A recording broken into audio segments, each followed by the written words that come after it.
Hello and welcome to Irish Ears, a Disney fancast, your Irish viewpoint on Disney news with a petite focus on our second home, Disneyland Paris. We are your hosts, Stuart. I'm Stuart, DLP Tips for Irish, and Megan is from Belfast, and her socials are Megan Loves Magic. Let's get straight into the news as we record this on Friday 20th of October. First, we want to apologise for the massive gap in our recordings. We've both been very busy bunnies, particularly Miss O'Kane here, who I'm speaking to, who has just come straight from the BBC back to reality here at Irish Ears. How are you, Megan? I'm doing good.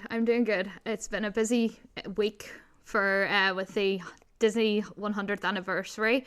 I feel like it's just been kind of a whirlwind of interviews and all sorts going on in the Disney community. And then obviously I'm just back from being at Disneyland and then San Francisco and stuff. So it's really been just a hectic couple of weeks and I haven't had the chance to sit down and chat. But we're back and we won't leave it as long next time. Here we are. I'm glad you know where your home is anyway. But when you get famous, you can think back to Irish Ears. You were on the cover of the Belfast Telegraph. They did a Disney 100 kind of section. They did on their weekend magazine last Saturday. It came out. They interviewed me and a couple of other Disney fans from Northern Ireland just to kind of get our perspective on the 100th anniversary of the Walt Disney Company. And I must say, it is the kindest article that I've ever seen written about Disney adults. I was so happy with how it turned out, because normally I'm a bit iffy about doing papers and things like that because I know how easy words and things can get twisted. But I was approached by this while I was out in California and they seemed very genuine, so I went with the trust of my gut and it turned out really well. Yeah, I read it, and yourself and Eve and Toby did it. Yes, and our friend Morel, who's a tattoo artist up in Belfast, and she specialises in Disney designs. Oh, cool. Wow. I thought that when I read it, I thought that they really took you guys as, you know, your direction and the way you wanted to speak about Disney, and then just like padded it into an article as opposed to coming in with some sort of agenda, which was nice. Yeah, that was it. And even when I was doing the interview, it felt like that too. It felt like they really did genuinely want to hear what I thought, and they weren't prodding me with awkward questions or trying to get me to slip up or anything like that. So it was really nice to be asked to take part. Lovely. So that was the start of the week. You're in the papers at the start of the week. And then, don't mind the 100th anniversary of the company. And then today, Friday, 20th of October, you were on BBC Radio Ulster. And you had a big, huge section talking about Disney 100 again.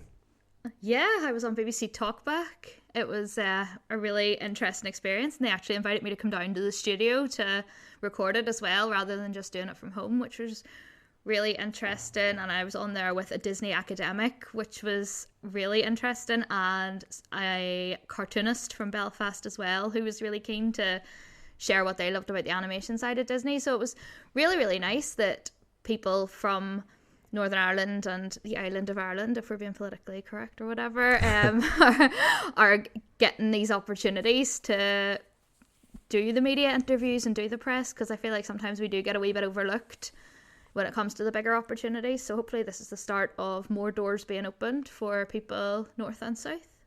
That's it. And maybe one day we'll have a little studio for ourselves here. I know it's not the BBC, but it's all we can do. Whenever the sponsorships are rolling in. It'll be better than the BBC.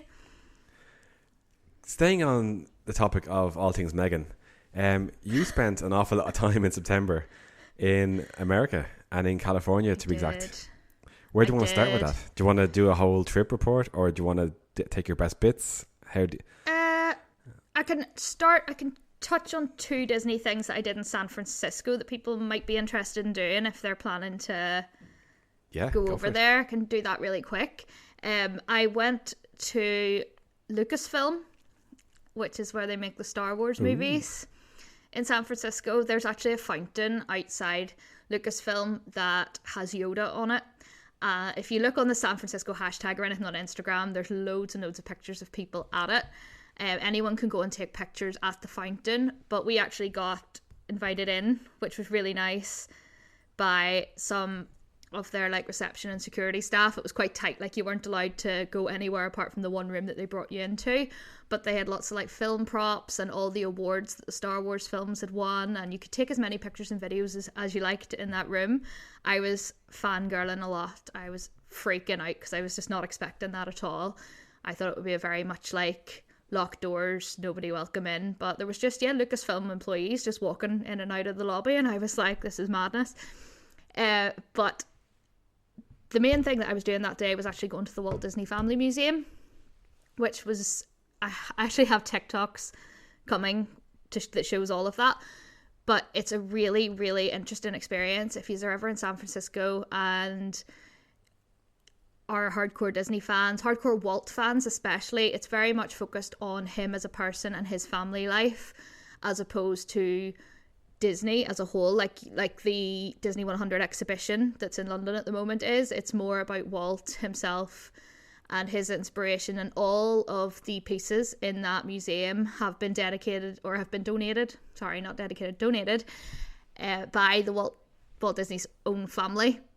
So there's a lot of very, very personal stuff in there, and I feel like as someone who would consider themselves quite a hardcore Disney fan, I actually learned an awful lot, and a lot of little Walt stories that maybe don't always get told in the general public eye. Things that you would only really find out by going there. So that's definitely worth a visit if you're in the San Francisco area. There we go. I'm always saying that, like with Walt, like I count him as Irish pretty much. I was listening to your BBC slot today, and they were talking about a lot of the Northern Irish connections. And then I think our friend Aisling, Happy Ever Aisling, was on RTE radio earlier on in the week, and they spoke about Walt's Irish connection as well. Like, I can never remember the exact. I think it's like his great granddad was actually born in Ireland from Kilkenny. Yeah. But like as far as all the details, I can't really remember. Like obviously the French claim him as Disney family, but that's like 1,000 years, His granddaddy was Irish, so it's very interesting. Did you know that all the statues of Walt, he wears a claddagh ring, and it's the only piece of jewelry it's the only piece of jewelry he displays. And on his partner statues, have a look at obviously you can't see the one in Paris at the moment because it's all boarded up. But you'll see on the ring on the hand that he's pointing, pointing with Mickey. He has a claddagh ring. So there you go. It's a nod to his Irish heritage. I will do a super zoom. We should do like I tried to do an episode with Andrea, Andy's Magic and Snacks, and that whole episode got completely binned due to technical issues. We just recorded it, and then by the end of it, it just didn't upload or whatever. It didn't get recorded. So I think we spoke for like 20 minutes on Irish heritage to do with Disney and why Disney is so popular with Irish people. But anyway, this is a complete tangent. Back to San Francisco. Did you do anything that's cool in San Francisco, or just head down to Anaheim? We did lots of cool things in San Francisco. Not all sort of Disney related. We got to just did all the touristy things. Like we explored all the different districts and the art and all the food. And we went over the Golden Gate Bridge. All the stuff that tourists do in San Francisco. And went on a cable car. All that fun stuff. And then we went to Anaheim, where Disneyland Resort is, for roughly a week. We had a little day in the outlets, and we did the Princess Breakfast adventures at the Grand Californian, which is absolutely incredible. I would highly recommend that experience to anybody who's thinking about doing it. It's expensive, but I think it's worth it. And this is in a hotel, so it's not in the park. Like, you don't have to have park tickets. Like, how many princesses did you meet for the money? We met, was it 8? Because you were just sending loads of pictures, and I was like, this is the same. Insane. This is the same sitting.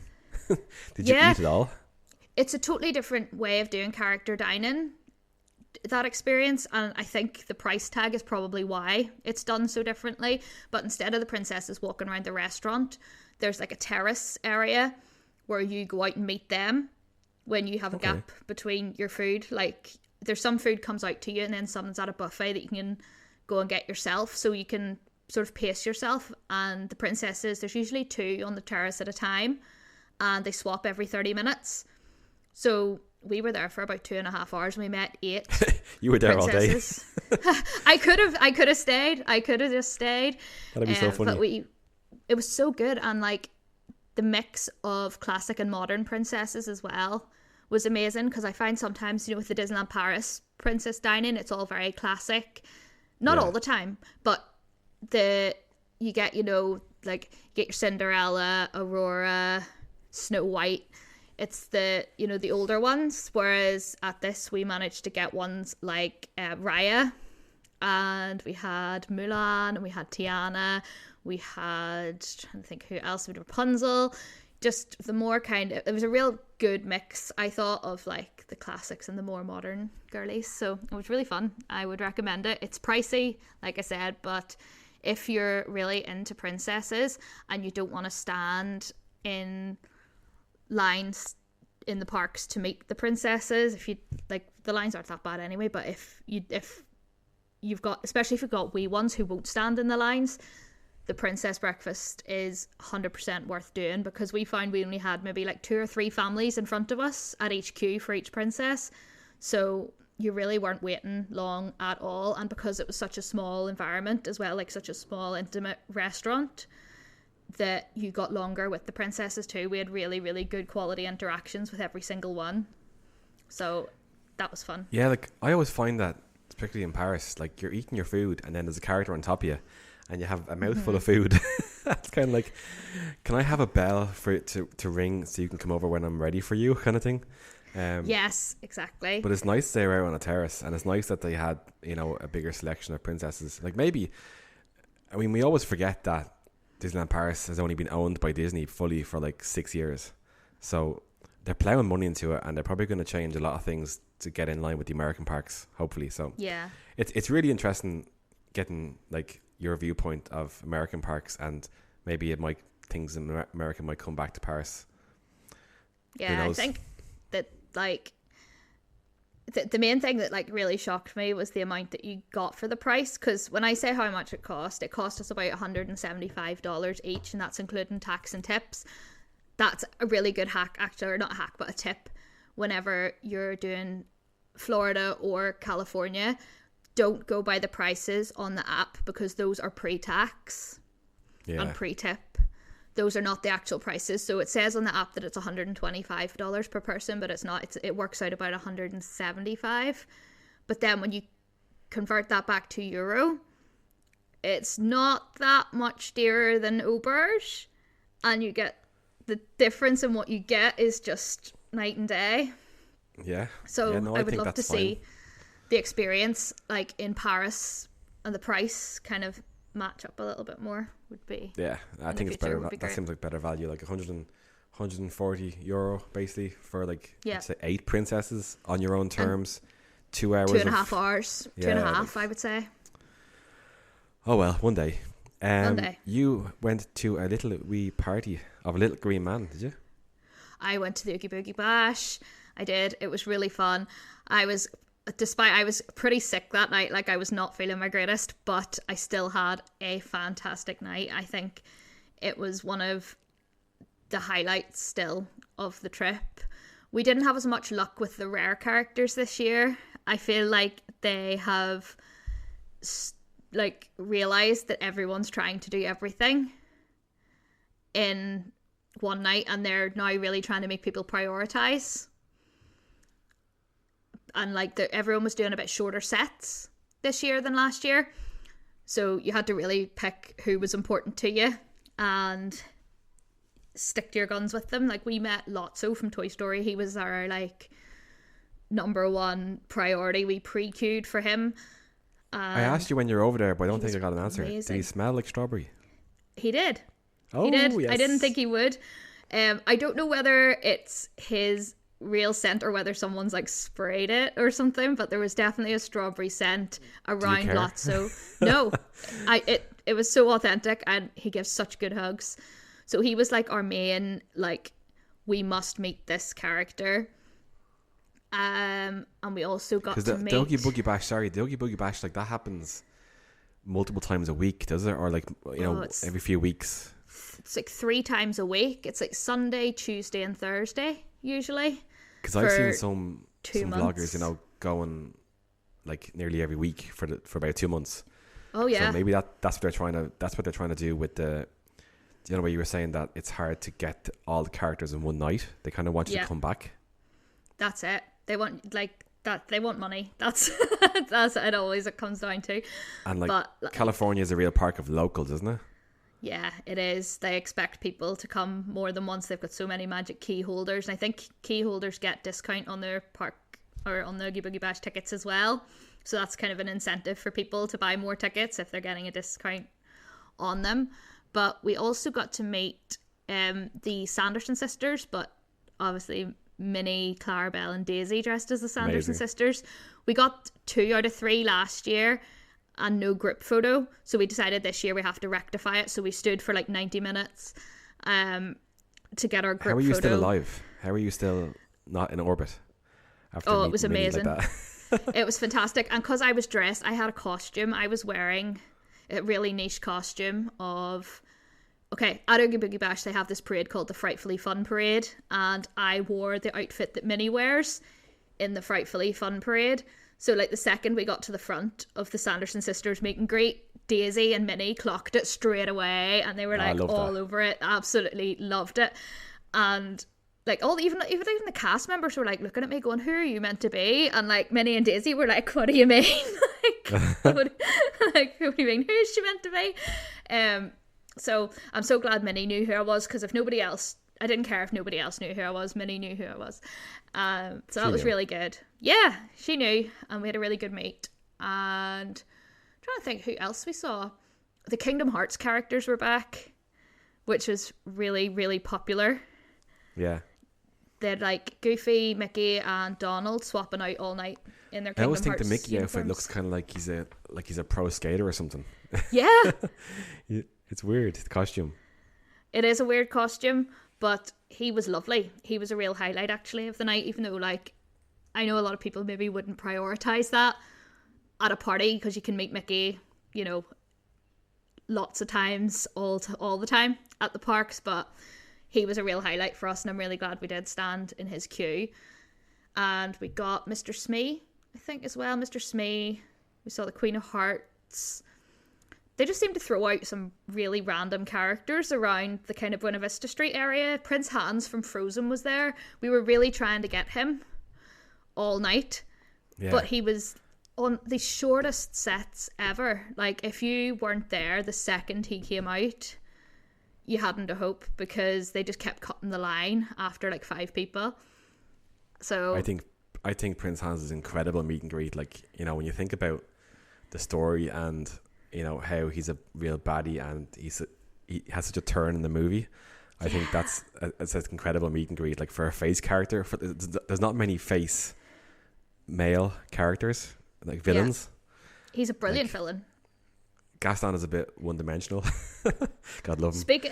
Speaking of male villains, though, another one we loved wasn't really a meet and greet, but he had a treat trail. So you go around this like little trail area, and as you go around the different corners, cast members just throw sweets into your bag. Like, you get an insane amount of sweets. America. But there was one that they did. Oh, America, crazy. But they did this one with Judge Doom from Who Framed Roger Rabbit. And I'm going to upload the video on Instagram, because he was just amazing, and he had us all like chanting and everything. He was doing this whole big act, but it was a script, but at the same time, if anyone shouted up to him, he would incorporate it into the trip or into his script. Yeah. So he had us all shouting and punching the air and shouting, "Destroy the tunes! Destroy the tunes!" I think that was the first. Is this the first time he's been at a park? I think so. I think so. I've seen the videos. I don't want to spoil it, but like, obviously, anyone's seen the movie, like, he dips a little cartoon into acid and things like this. So he's like, it's proper like cartoon, but like proper villain. Do you know? Like, he's not just a soft villain. If you get me, like, you dread like meeting him, and like, he looked pretty crazy in the videos that I've seen. Oh yeah, he was like, I wasn't brave enough to interact with them. I was just watching. I didn't want to like risk being picked on. But when we did interact with quite a few of them. This time we got Madame Mim from Sword in the Stone. She was mental. She was just unhinged. She was kind of tucked away. So it wasn't the easiest person to find, but we were kind of meeting her as the first parade was going past, and she was just hurling abuse at the stilt walkers and stuff that were going past, just trying to put them off. Like, we didn't know what to do. She was really fun. Highly recommend getting to meet her if you ever can. And Mother Gothel was fun, and we got to see Oogie Boogie. We did see quite a lot. Like, we did see quite a lot of characters in this sort of treat trail Loads setting. of sweets. Oh, loads of sweets. We're still eating them. We're still getting through them. It's such a cultural difference, isn't it? Because like they literally have probably laws in France against that. Do you know that they can't give out sweets like that? And it's one of the ones I get asked a lot on the like by guests for going to Disneyland Paris. You know, whether there's trick or treating in the parks at Halloween or at the Halloween parties, whether they do trick or treating. And I'm like, no, sweeties. Actually, just today or tomorrow, they've started up this like M&M's kind of haunted house situation in Disney Village. So maybe they're trying to eke their way into the parks and stuff with treats and sweets. So hopefully they have a sponsorship with Mars in America. So I wouldn't be surprised if that's like, because all the sweets that we got, like the majority of the sweets that we got were like M&M's, Mars bars, Twixes, like everything was under that kind of Mars brand. Yeah, that's fine with me. Yeah, suits me. Sure. When they announced the Mars partnership with Paris about 2 months ago. Oh, they've already done it. I missed it. Yeah, my first thought was like, oh, can we get rid of Nutella now, please? Because like Mars do this like, you know, chocolate spread for like pancakes or whatever, and that would just work fine, please, because I hate Nutella. But anyway, everyone's over Nutella now anyway. Everyone's just everywhere in Paris. It's just like, oh, you want what? Mickey waffles? Nutella. You want breakfast? Nutella. You want a crepe? Nutella. Like everything is Nutella. So yeah, like I'm sure we're not doing. I can't wait for the rest of your content on your trip. Like I'm sure we're not doing like justice to like your. I was texting you all throughout, obviously, and you were just coming back with these absolute amazing moments and pictures and stuff like that. So, if you haven't caught up with Megan's socials yet, be sure to get on her TikTok and her Instagram over the next few weeks. There's still loads to come, loads and loads to come that I just haven't got around to editing yet. Like restaurants, quick services, meet and greets. You're too famous these days, like, you know. I'm lucky to have you here. But too busy plugging the 100th anniversary to actually get any of the content that I sort of shot myself out. Yeah. So hopefully over the next couple of weeks I'll have a bit more time to edit more Disneyland stuff, and it'll tide me over until my next DLP trip. Great stuff. Like, it's definitely a place. It's definitely my next Disney park. It's California. I just don't know when. Maybe if we put the kids up for adoption or something. I hope they don't listen to this podcast. D23. Yeah. Come to D23. Oh, like, I'm there. You know, it's not. There's nothing else apart from the fact that I have chosen to produce children. Is keeping me keeping me from going to California park. Because, like, as you know, like Florida is like, you know, a good 2 or 3 week holiday. You can't just nip over to Florida. But it's actually pretty ironic that you can skip past Florida to California and do like 3, 4, 5 days in California and really feel like a great trip you've had. So I feel that like Disney's heart is more so in, I know this is going to upset people, but it's more so in California than Florida at the moment. I think so. I've made a few enemies saying that. But, sure. Oh, one thing I must say that I have to get out, and you'll know, I've already spoke to you about this, but Mickey and Minnie's Runaway Railway needs to come to Paris immediately. That is, like, it's a stellar ride. Like, I have never been on a ride that has brought me so much joy in my life, and there is no reason why Paris cannot have it. Like, there really isn't. It's so good. there's even space for it. If you were to bulldoze the Meet Mickey Mouse building, which has no real function because it's just meeting one character, so that could be anywhere in the park, and it's a lovely, don't get me wrong, lovely location, you know, but you only end up meeting Mickey in a tiny little backstage room. So I mean, there's a stage with TVs and stuff, but the whole building is basically a queue line. So I mean, that's a fantastic ride from what I've seen online, and it's just so modern yet so classic, and it's crazy, isn't it? Like it makes no sense. There's bits of it that just make no sense whatsoever, but that's the beauty of it. And it's quite like, it's not like a gentle ride either. I don't want to spoil it for anyone who's not been on it, but there is a certain, it's a trackless ride, and you kind of go from room to room, and there's one room that is just absolute mayhem. And when you go on the ride, after listening to this podcast, you know exactly which room it is when you get in it. But like, it is so much fun, and I think it should be in all the parks around the world because it's Mickey and Minnie. They've got the ride they deserve, and I think people in Paris would really enjoy it. I think it would be a big hit. Yeah, but then probably half the ride would be in French, so who knows? The song, it's only a song. I think true. There's not too much speaking in it. If we can deal with Small World, we can deal with right away. It can be done. It can be done. For sure. Yeah, amazing stuff. So, yeah, can't wait for all that content. Can't wait for hearing when you're going back next. And, I will happily skip over. I think Irish Ears on Location podcast from California, I think if the people want it, we're going to have to carry that sword and do it. Yeah. Yeah, just for the people. Yeah, for the people.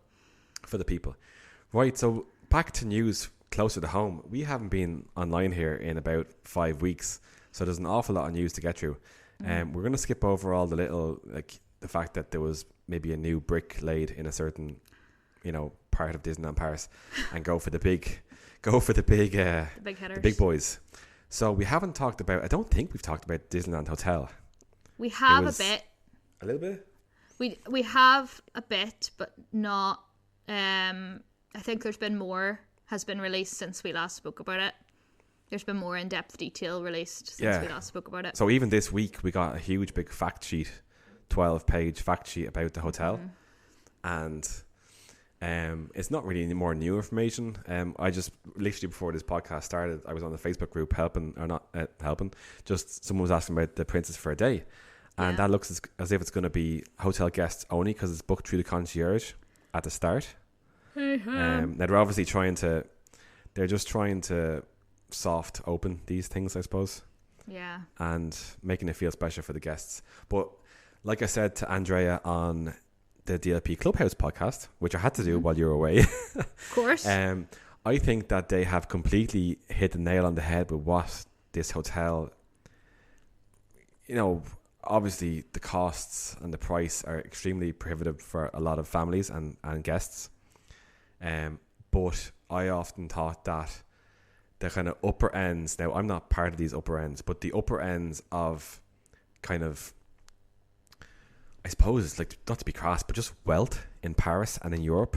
Like there's nothing like for the ultra wealthy. And this, like, when I say ultra wealthy, I'm talking about like people with, reasonably good corporate jobs or whatever, like, family income of 200 to 300 grand, and that's an awful lot for, like, in my head, but there's a lot of people with that salary in Europe or whatever.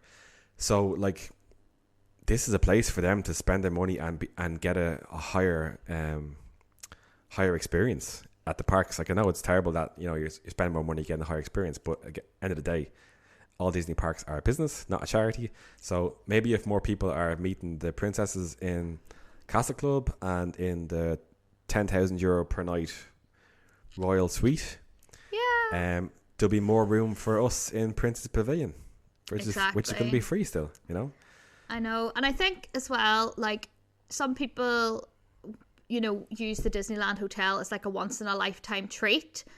So it is a huge thing for them to be spending that much money on a hotel stay. So I do think that it's important that there are a good amount of hotel guest only privileges to justify that cost as well. Yeah.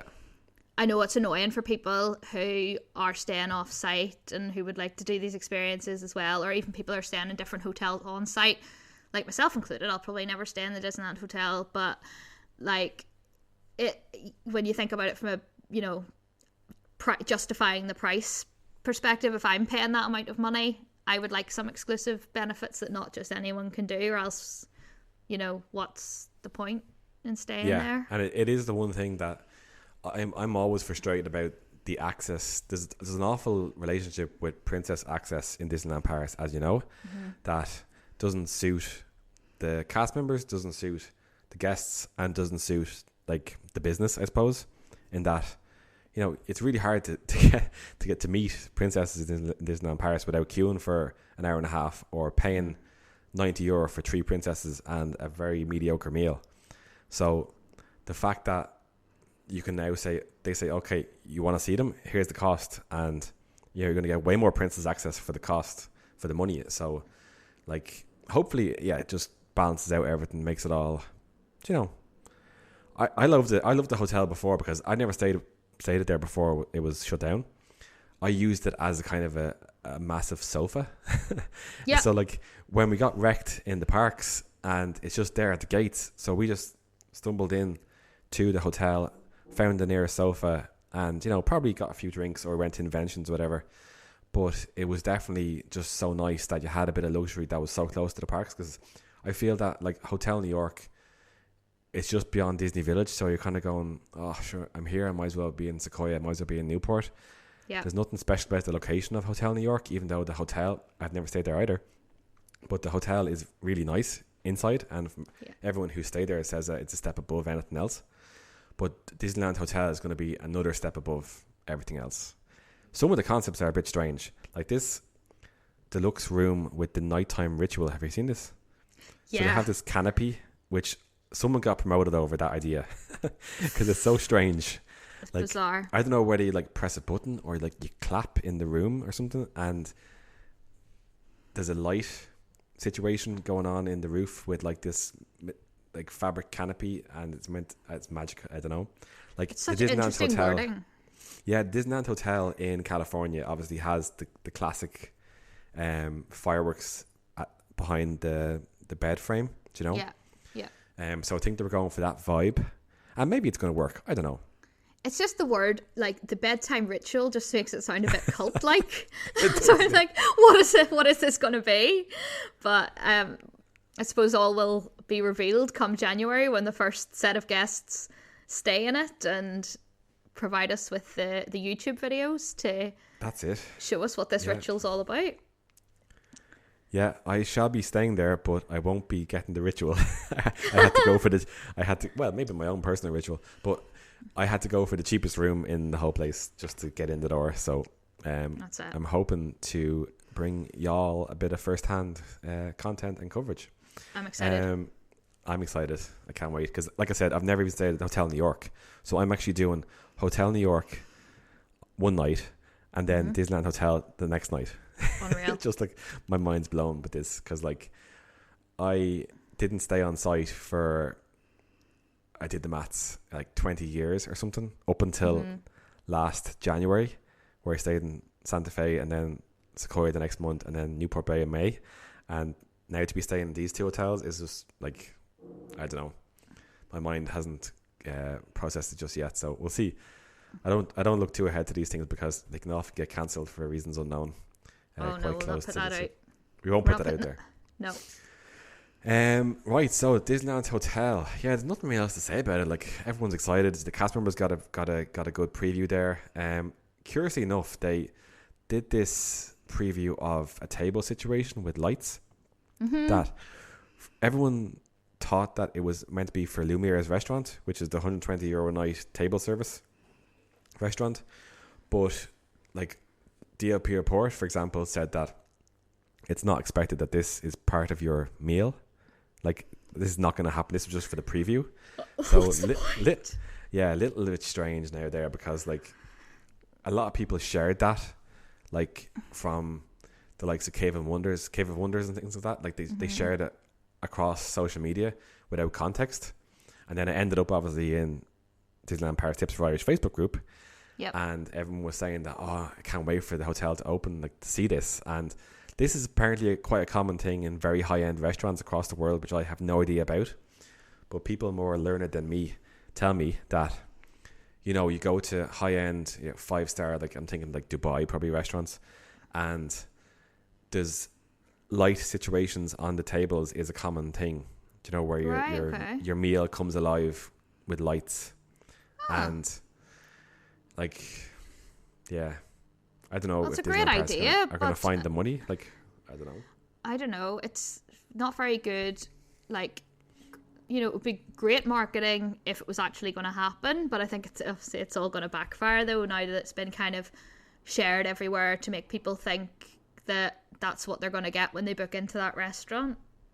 Well, maybe they'll find the money somewhere and they'll bring it in or something. Because I think for like €120 a night, or sorry, €120 per person for that restaurant, and you get to meet a royal couple, you know. Yeah, we'll see. Like, a lot of things we've been underwhelmed with DLP recently, and they've surprised us. Yeah. Moving on to one of those. Oh, this is a lovely segue. The villainous annual pass party night, which there was absolutely nothing promised for this party. We were given the most low-key program. It was basically, you're going to do a quasi treasure hunt with stickers, and there was no mention of meet and greets. There was Maleficent kind of opening and closing the show, and good luck to you. And we're all going, what? Like this is the low point. And then the night itself was fantastic. Everybody who I've talked to who was there that night felt it was fantastic. I thought that there was just so many villains out that none of the like cues, as far as like, it was all selfie spots, but the characters were majorly interacting with guests. You know, it wasn't as if like, oh no, they were keeping their distance, and the selfie spots were these kind of weird, you know, COVID selfie spots. 6 meters or 2 meters. The characters were like all over you. Like, I'm sure people might have seen my little reel with the Tremaine girls and Lady Tremaine, and it was so interactive. The Sheriff of Nottingham was out, you know, and Hades was out, like 10-foot tall Hades, and I can't even remember who else was out, but it was like loads of jump scares in Skull Rock and stuff like that, and weird food situation again. Yeah. What's new? But like, what are you gonna do? Yeah, but I didn't stay for the closing thing because I put more value on a taxi rather than Maleficent just setting off a few very low level fireworks. So understandable. That was grand, and like I said, my 6-year-old lasted until 2 a.m. So I was very, very happy with that. But yeah, what a star at that age to last through to 2 a.m.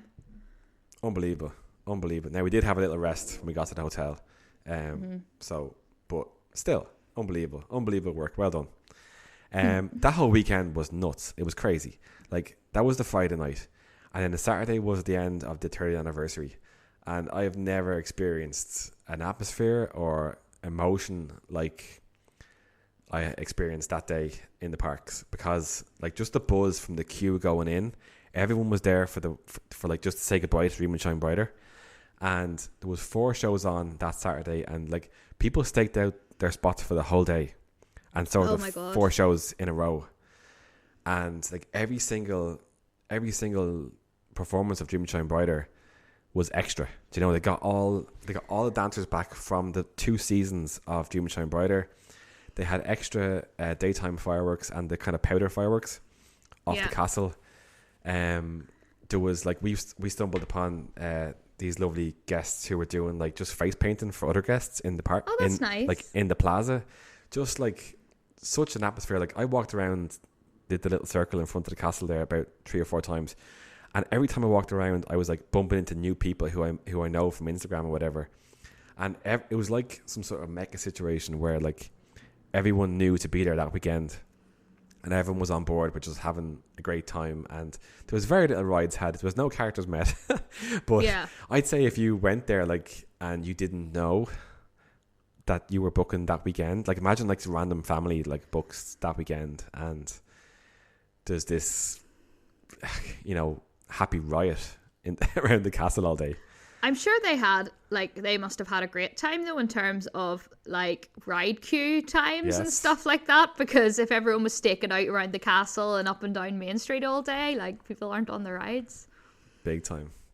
But yeah, like what can you say? It was a moment in time. You know, there's a million YouTube videos out there of everyone's perspective, and yeah, it was just incredible. Like Dream and Shine Brighter has been, like, we haven't really wrapped up the 30th anniversary on this podcast. So like for me, like I've obviously listened to a lot of opinions about it and stuff like that. But like the main thing about it really was that how good Disneyland Paris struck the tone of like a post-pandemic party. Yeah. Do you know, with a Monkey See Lamine and Ready for the Ride, and which they had to like fight other parks for that song as well, which is crazy that Disneyland Paris won, they did. You know? Yeah, they won. Iconic. And yeah, what can you say? Like there was like the drone situation is now, speaking of iconic, is now like synonymous with Disneyland Paris. And every time there's like, for example, the other night when they had a D100, we haven't got onto that yet, but like people were expecting drones because that's just what Disneyland Paris do now.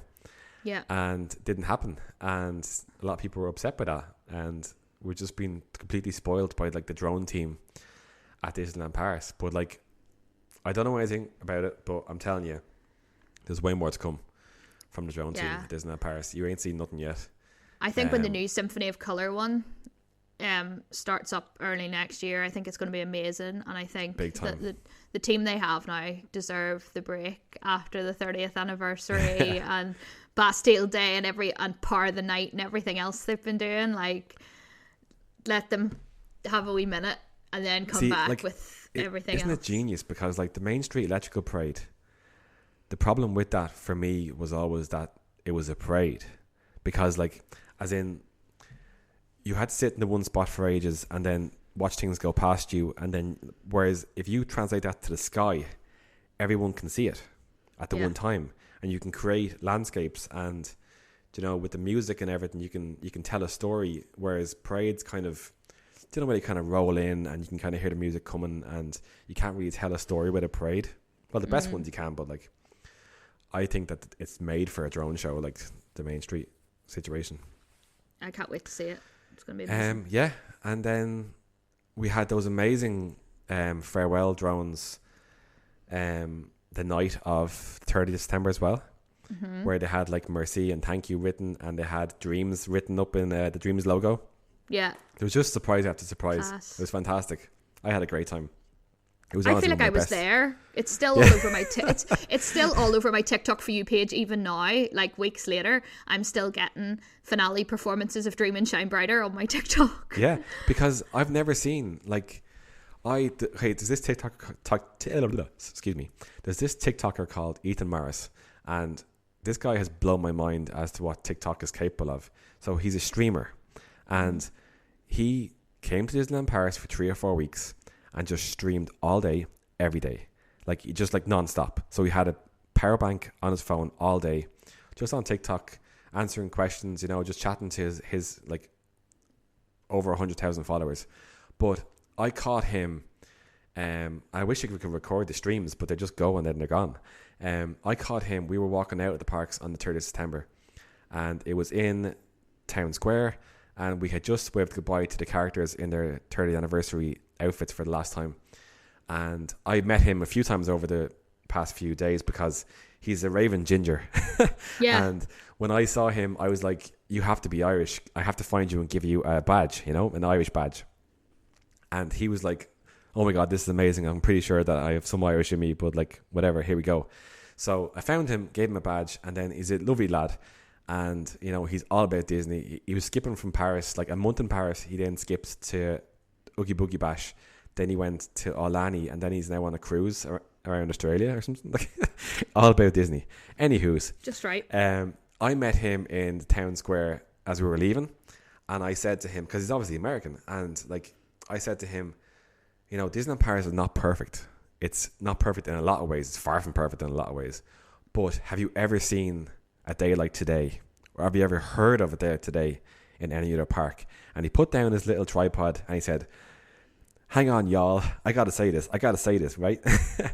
And he was like, he went on a big, huge rant about how the community of Disneyland Paris fans had got behind the anniversary, and how, you know, all these people had made their own outfits to emulate the dancers, and how just there was just huge sense of community and ownership with the fans, with the productions, and that you just don't get this in other parks. And he couldn't put his finger on why it happened in Paris, or like, you know, because we don't speak English. Like, we don't have, if you get bumped, you get your ankles taken off you by a buggy in Paris, and you turn around, the person's probably not going to be able to speak to you in English. So how does this happen? That, you know, I don't know. It's magic, really. It just sums it all up. What Disney's all about. It's magic. It was a moment in time, and that's why I think. Sorry to get onto that segue. That's why I think that you were seeing all this end of anniversary coverage on TikTok and in your For You page, because you just don't see that in other parks. Yeah. And there's so much stuff that Florida, California, Shanghai, Tokyo, Japan are way better at Paris than doing, but they couldn't match that. And that's why I think they went kind of every bit of content about, like, my biggest ever, I don't do TikTok really. I don't, it's just not my thing. But I throw up a video now and again. And the video that I put up of just Dream and Shine Brighter, the last one, like, did my best ever views on TikTok. So that just goes to show anything that you were touching to do with that end of anniversary, it just went wild on TikTok. So all power to Disneyland Paris, and all power to the cast members who absolutely smashed it, and just magic was incredible. We will miss it. But the same people are going to be, as you said, doing Symphony of Colours in January. Yep. The same people put together, probably, like I always say, like the Together show feels like the same people did that did a lot of the anniversary stuff. So if the same people, I know David Duffy has, it's like skipped the David off. Duffy team, isn't it? Like, yeah, that. Well, like, yeah, he's actually back for that weekend. I took a picture of him. That's my claim to fame. But no, he was back for that weekend. Like, he was standing up at the production hut, and, you know, do you remember Bob Iger's face when he came over and he was with a Starbucks cup and he was watching Dream and Shine Brighter, and it was freezing cold, but he was like, yeah, I get this, I dig it. Yeah. Wow, you know. Yeah. In his wee cardigan and everything. Yeah. God love him. Cardigan king. God love him. So then the next day after that was Halloween, and just in general, like, I think the highlight of the Halloween festival so far has been, for me, just seeing the content. I was there for only a few hours on the 1st of October, so unfortunately they put the Mickey's Halloween celebration like further back. I expected that to be at lunchtime, the first showing of it, and it was actually at 3:30-4. So I did my maths wrong, and my flight was at like 6, so I couldn't catch it. But like, the park looks great. The beginning of October was really warm in the parks as well, so that was kind of weird.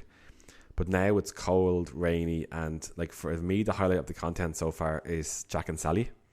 I see a lot of people have like met them, and do you know what I love? I love about Sally, and this is might come across completely the wrong way what I want to say here, but just take me at face value here. I love that Sally is not a princess. Do you know, like, when I'm looking at Sally meeting characters and whatever, that, like, it's clearly not a cast member who's also a princess. And I love that. I just love that it's just, you know, the vibe meeting in front of Phantom Manor. Like we always talk about the fact that California has a Halloween overlay. Do you know, like Nightmare Before Christmas overlay? Yeah. We didn't talk about that. Sorry, incredible. We'll go back to that. How is that in California? Oh, it's incredible. I've never actually, I've been to California Disneyland 3 times now, and I've never once been on their regular Haunted Mansion. I've only ever been on the Haunted Mansion holiday, but it's like one of our all-time favorites. Like, we went on it so many times. It's just incredible. It's like the way that they can gut an entire ride and redo it in a couple of weeks, and they do it every year without fail. Incredible. Definitely like something that I would love to see one day come to Paris, but like, it won't. I've accepted it. Like, it's crazy that, like, I'm thinking Phantom Manor, Haunted Mansion in California, that was like an OG ride, wasn't it? So that's like 65 years old. And I don't feel like it's much different. Like when you think of that, there's a lot of scenes that is in their Haunted Mansion that are the same as in Phantom Manor. Yeah. They've got the ballroom scene, and they have the stretching rooms all the same. There's the doom buggies just all going around the like houses and things like that. A lot of it is the same, and Madame Leota, all that's there. So someday, maybe. Yeah, someday, well, like it would be nice.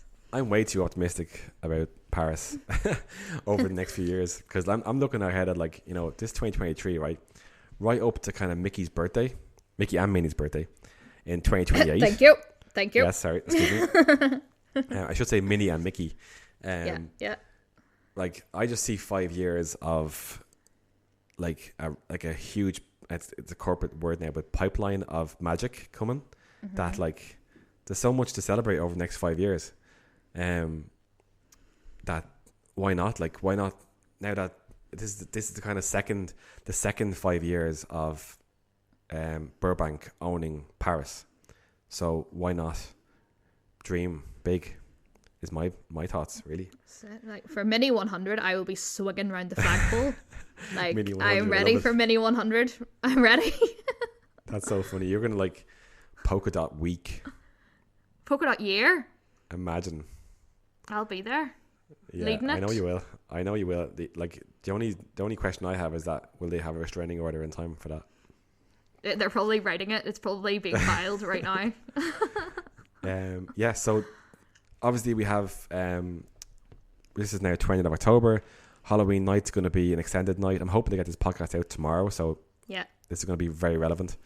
And it's going to be extended night. We don't know what to expect as regards to an enhanced night. 1 a.m. closing time is all that I know. Is and you can't do fireworks at 1 a.m. No. So I don't know. Are they going to have dreams on earlier, or I don't know. We shall see. I don't know. Speaking of, though, what you were saying there about like the next 5 years and stuff of coming up to Mickey and Minnie's next birthday, I would actually really love to see Halloween at Disneyland Paris get a big overhaul like Christmas did a couple of years back, because I feel like I haven't been to Disneyland Paris for Halloween for a couple of years now, but I've seen it all already. Yeah. They've had the same kind of copy and paste Halloween season for a couple of years, which works for a couple of years, but I think it would be great to see it get the treatment that the Christmas season got and get them a nice shiny new parade, some new Halloween costumes for the characters, a new Halloween song. I think that would really take Disneyland Paris to the next level for Halloween, because I do think what they do quite well, but for returning guests and pass holders, I think it just needs maybe brought a bit more up to date. Yeah, definitely. Like, I think that Paris, maybe more so than other parks, with the exception of the Asian parks, used the pandemic as a bit of a they bought some time with their parades and stuff. Yeah. They I think we have another. I think we're looking forward to another year of Stars on Parade, at least. But I have heard in the grapevine. Now, obviously, we don't get into rumors here, and don't book your holiday based on any rumors you hear on this podcast, please. No.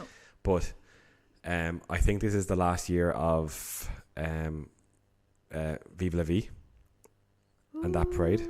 Yeah, that would be good. I love it, but like need something new. Yeah, and again, this is just like, you know, grapevine stuff, rumors, blah blah. They get their legs, you know, purple monkey dishwasher. I could be talking absolute horse, but someone told me that, so take it or leave it.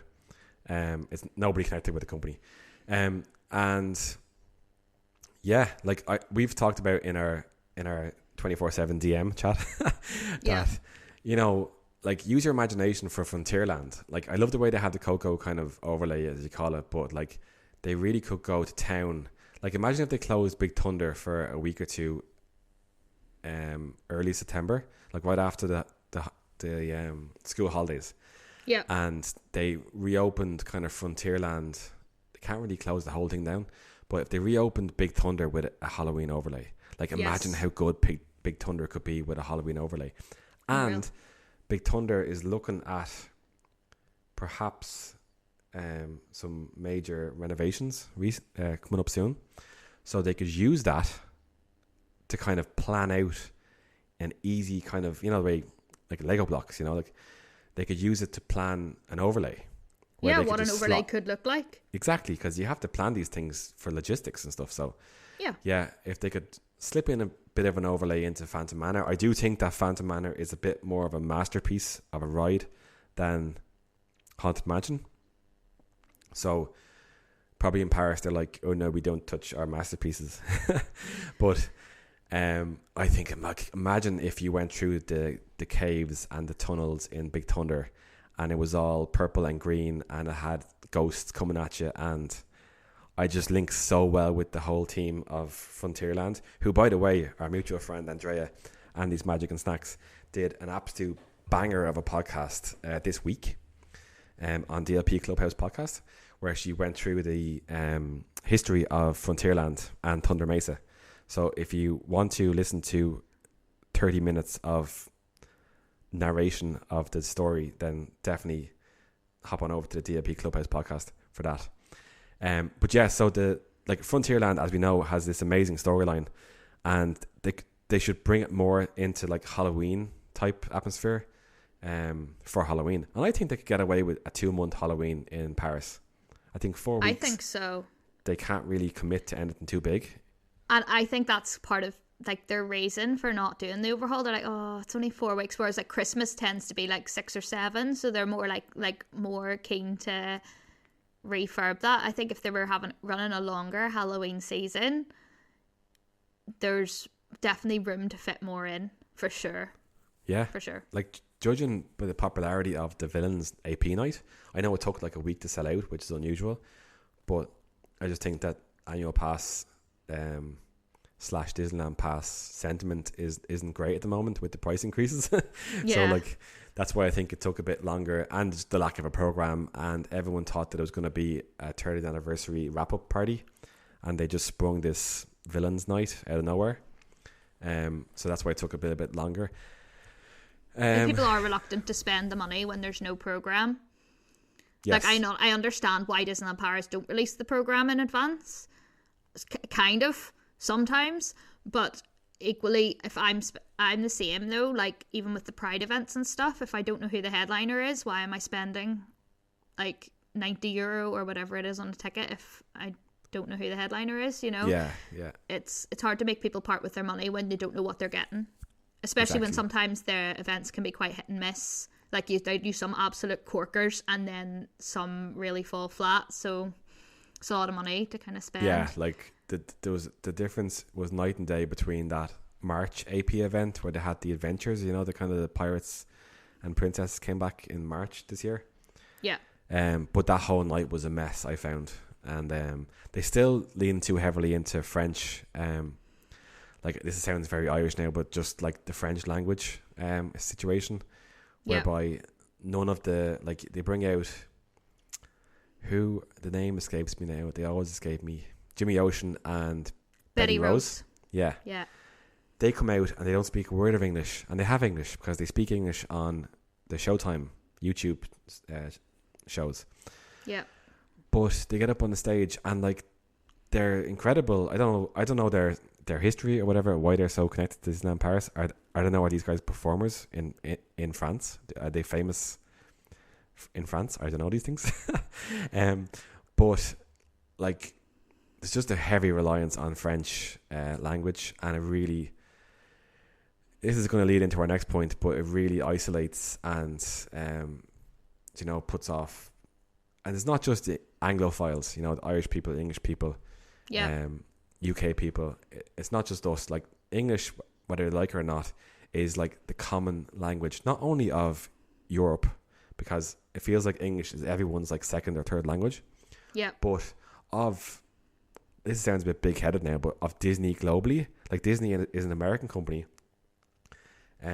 If you want to, go up the ranks in Disney, you have to speak English, whether you like it or not, because you're going to end up in America at some stage. and there's no good going over there if you don't have any English. So how they feel that you can just have a whole night whereby there's no English at all, like treasure hunts where you're meant to follow an app and stuff like that. That's not in English. It's just crazy. Like in a world of Google Translate and AI and stuff like that, like how easy is this stuff? So yes, moving on to the disappointment of the isolation of non-locals. Just today, and it's the first time we've had a podcast where we're recording the podcast on the day that news has broken. We have a Christmas night AP party to take place on Thursday, the 30th of November. I can't believe I'm saying this. Thursday, it's going to be another late night soiree. So you're looking at like 2 a.m. finish.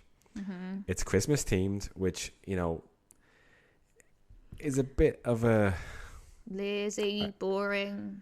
Well, like, it's very easy to do when you're in the middle of a Christmas season. And exactly. Like, you're coming over for your once a year trip or holiday or whatever. Like, I don't know, 90% of the revenue at Disneyland Paris is families, so I always gear towards that when I'm talking about them. Mm-hmm. But like, if you're over there for like 3 or 4 nights with your family or whatever, like, you're not going to bother with a 2 a.m. party. No. And then if you're a local, let's say local Parisian, you then have to stay up until 2 a.m. on a Thursday night. And then to get home. You're going to have to get home. You're going to have to take Friday off work. You know, we're not all creatives. We're not all, you know, we don't all work our own work schedule, unfortunately. Like, there's a lot of office workers in Paris who are mega Disney fans. And I just don't know what they were thinking. Like, clearly, there's an awful lot of corporate parties in Disneyland Paris throughout November and December. Like, look at the timelines that DLP report put out. And, like, nearly every Friday is an early close at Disneyland Park because of some corporate event. So they had to just pick a night, and they probably picked the Thursday thinking that closest thing to a Friday. But like, a 2 a.m. finish also rules out pretty much every child owner of an annual pass. Yep. Which pay exactly the same money for your €700 gold Disneyland pass as, you know, the likes of me and you, millennial, you know, regular park goers. So they've just done a bit of an isolation job on this, and I can't see it. I've just taken a kind of a temperature of the comment sections today, and an awful lot of people are unhappy. An awful lot of French speaking people are unhappy, which is strange because they're the only people who can make it, pretty much. Like, unless you happen to have a trip over those days, like, for me personally, I'd have to take 2 days off work, and then all the cost of going over and whatever. It's going to be very cold, lads. It's very cold. 2 a.m. The end of November. So yeah, like, I don't know where this is. I hope this is not, like, I'm a very optimistic person, but about Disneyland Paris, but I just feel like this one has started off wrong. Like, it looks like it might be. The reason I put a post today and I put Belle singing something there in the background, but because they had the bell jar over the castle was the graphic that we got, and in the background of the picture was Belle and Beast embracing. Mm-hmm. So if it's a specific Belle themed night, that could be something special. But it just feels like a Christmas night. Like, are they going to have Santa out at 2 a.m.? I don't know. I'm kind of hoping that it is literally just because there is a corporate event on and this is the only time they could do. I hope this actually isn't the start of them trying to do midweek parties and stuff. It's just not going to be practical for people, and I'm very curious whenever the tickets come out to see how quickly they sell, how many people actually do buy it, because you know the way sometimes people go, oh, that's ridiculous, that's a joke, I'm not buying those tickets, and then buy them anyway. Ryanair, yeah. Like, it's like with the Disneyland pass, it's like the Disneyland annual passes as well. Like, people saying, oh, these are a joke, I'm not buying that, and then they renew. So I'm just interested to see if people actually do not buy them, or I don't know. Yeah. we'll see. It's the Ryanair argument, isn't it? That like, I'm never flying Ryanair again. And then like you look at the price of flights and you're like, okay, I'm going Ryanair. Actually, I'll go Ryanair. Yeah, exactly. That's the same thing with the Disneyland Pass. Actually, like I know it's massively bumped up in price and the perks went down, but if you want to go to the parks 20 days of the year, it's still great value. I'm sorry, It just is. But yeah, I think these party nights, it's like, it's kind of, hard work is not the right word, but it's a bit of effort for me personally. Obviously, dragging around a 6-year-old till 2 a.m. But like, it's a bit of effort to be out that late as someone as old as me and you are. Like, obviously, I'm older than you. Not giving away the ages. Not by much. No, not by much. But yeah, it's a bit of effort, Like, I would much prefer, if you were at Magic Wand, like Bippy Boppy Boo, I want these parties to start at like 5 or 6 p.m. Yeah. And then to finish at like midnight. I don't want to go till 2 a.m. It's just 2 a.m. 2 a.m. does not exist in my life anymore unless I'm dispensing Calpol and stuff like that. So, like, I don't even have children, and 2 a.m. doesn't exist for me anymore. Like, I am an old lady. Yeah. So yeah, we shall see. Like, I know, all power to it. I do hope that that they have success with it. I don't want this now, because they've had to do it on a Thursday night. I don't want this being a failure, and then the suits in Paris saying, "Well, look, nobody wants these parties, so we're not going to bother doing them anymore." That would be the worst situation, because I think that if Natasha's listening, hello, and Natasha has been listening. Natasha has been listening recently. I think you'll find that today there was news of Cable Cookout moving to click and collect. And I posted exactly a month ago, while I was in the parks. I was like, at Natasha Rafalski, can we please get click and collect for Cable Cookout? I also said that day, can we please get single rider for Big Thunder Mountain somehow? I know that the logistics don't work really, because there's no space for the queue line, but I think it should happen. I think there's an awful lot of seats wasted on Big Thunder Mountain. But Natasha obviously listens to this, and Natasha, please don't take this Christmas night that you're putting on a Thursday night, a school night, don't take that as the enthusiasm lost by annual pass holders for these parties, because the Villains night, even though it was plan B, was incredible. So thank you for that night, and please give us a good annual pass party again in like February or March. Wouldn't a Paddy's Day annual pass party be unbelievable? Unreal. I can't believe how far into this podcast episode we've got without giving Natasha a shout out. She's usually like straight in there. Well, if Natasha wants to come on the podcast, we can waive the charges that we do for promotion. And we can have her on. We know times are tough money wise. Speaking of Natasha, actually, I did notice that our good mutual friend, which I think we're friends now at this stage. We're pretty much besties at this stage. Brett Iwan was in Disneyland Paris about 10 days ago, I'm going to say. Wonderful, because, and they put him up in, curiously enough, he had a great time, right? But they put him up in Toad Hall, speaking to, invited guests, including like inside ears, etc. And they put him up in the corner of Toad Hall and answered some questions or whatever. He then skipped in to meet Mickey, which I was like emotional looking at the pictures and videos. Yeah. And then Natasha put out a reel of, they got Brett to do the voice where it's like, Natasha, come on. And it was like Mickey calling Natasha down to, oh my God, to the Meet Mickey house and stuff like that. So, yeah, oh man, like he's been on a whirlwind. He skipped over then to I didn't even talk about it. I didn't even put it on my agenda for the podcast. But he skipped over to London for the Disney100 Exhibition, where I was on Monday of this very week. And like you went to the one in Philadelphia, so we can kind of talk about this as like insiders. Yeah, it's like the same one. It was the same one. It's a huge nerd fest, isn't it? Like really, like make no mistake. I try to strike a bit of balance on my Instagram account between, like, obviously all people get from me on my Instagram account is like the kind of energy of Disneyland Paris and like super high energy and like hype. But this is a very different experience, isn't it? Like it's a very almost somber experience It's like more like a museum setup. And I didn't have much time, and I wanted to get to the store in Bond Street as well, or Oxford Street, whatever it's called. So I spent about an hour and a half going around. Like, I could have spent way longer. Yeah. I felt kind of emotional at the start when they didn't, because the American tour has a hologram, doesn't it, of Walt? Yeah, did yours not? It was a hologram, but Walt wasn't in 3D. Okay. So they did have a glass effect going on with Disney100 and like logo, and then a bit of like Tinkerbell going around place a bit. But yeah, Walt and Mickey were kind of 2D. But still, I saw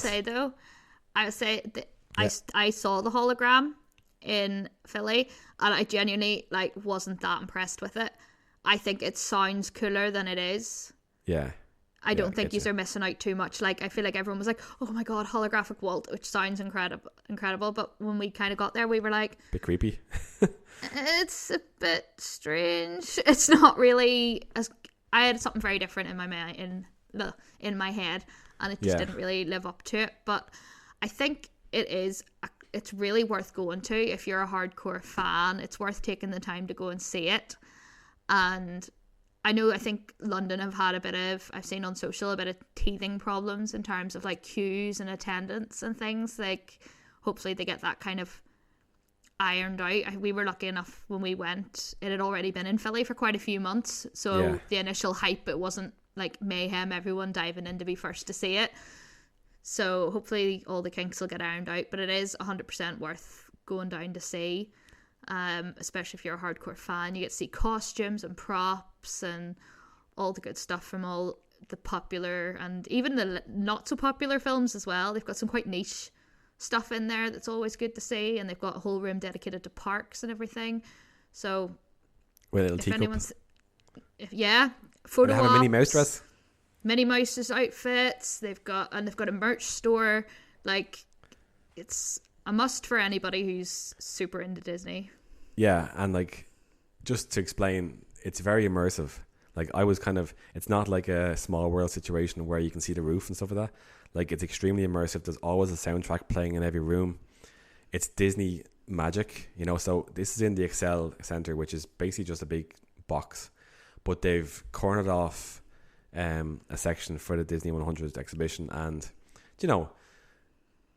you hear Wish Upon a Star loads. You hear like soundtrack or music from The Lion King. You hear I think you hear a bit of Moana, and you hear a bit of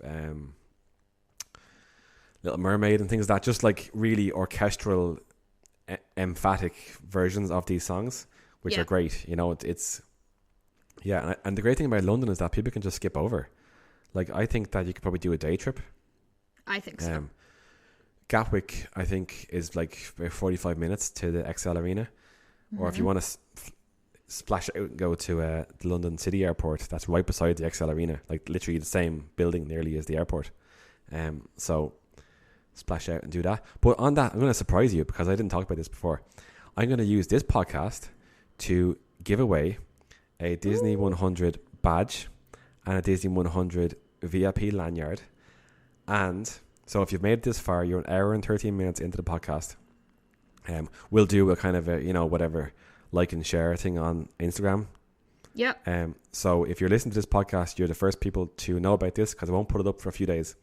The other thing is that what you were saying about teething issues with the this is not guaranteed now, but I got an email from the exhibition saying that, we're very sorry for the teething issues that happened on Monday, the anniversary day, and because of the teething issues, if you'd like to reschedule the visit, here's a discount code or whatever. So whoever wins, now obviously I went to the exhibition, so I don't know if this is going to work or not, but whoever wins the pin and the lanyard, you can have my code, and you can try and get yourself free tickets to the exhibition as well.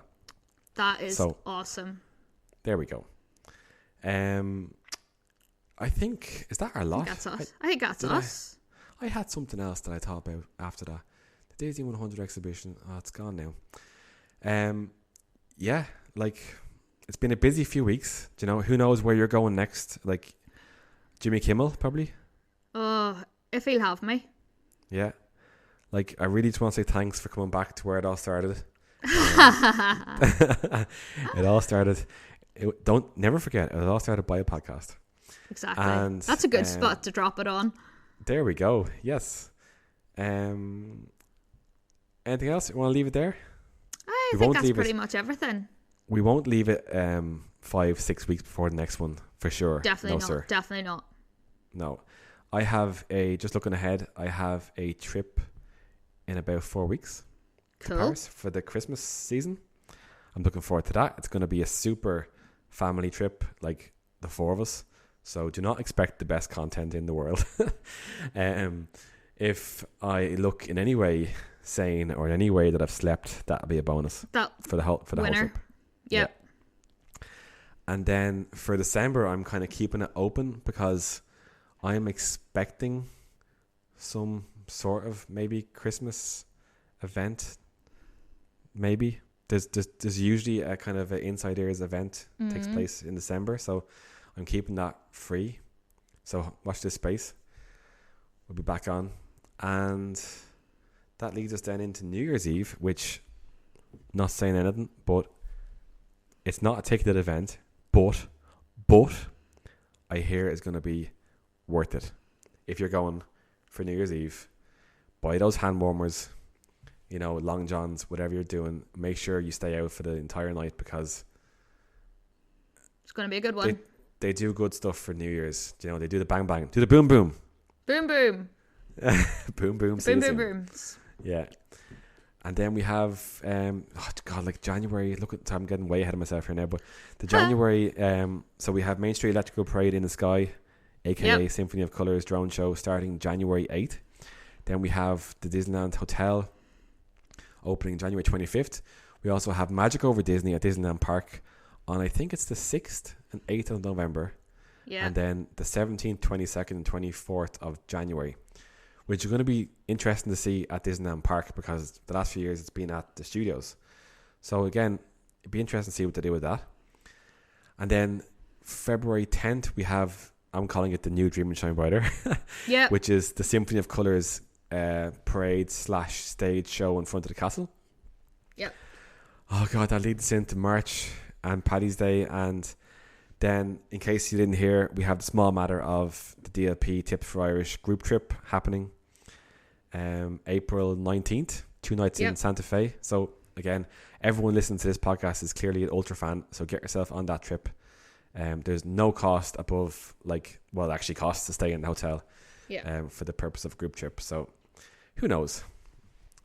It's going to be a good next 6 months. I can feel it. It's going to be good. I can feel it. As long as we can get you tied down for a podcast every few weeks and you're not off. I'll be around. If we can get your head to fit on the screen, we'll be doing good. Okay, so that is a wrap on episode 8 of Irish Ears, a Disney Fancast. You can keep up to speed with us both, Stuart on DLP Tips for Irish and Megan on Megan Loves Magic, Sky News, Fox News, whatever, BBC News. I am not on Fox News. Delete that immediately. Stop. The Disney Channel. Please send us your feedback with anything you'd like to be discussed on the podcast. We're looking for other ideas, and we have lots of ideas, but we're going to get guests on the show. We're looking if you want anything discussed, if you want a particular type of tips for trips and things like that, just let us know. Otherwise, we're going to keep things very chatty and very generic. Yeah. But we do have lots of ideas about what we're going to get through in the coming months. But for now, we'll say... A bientôt. See you soon. A bientôt. See you soon. Boom, boom.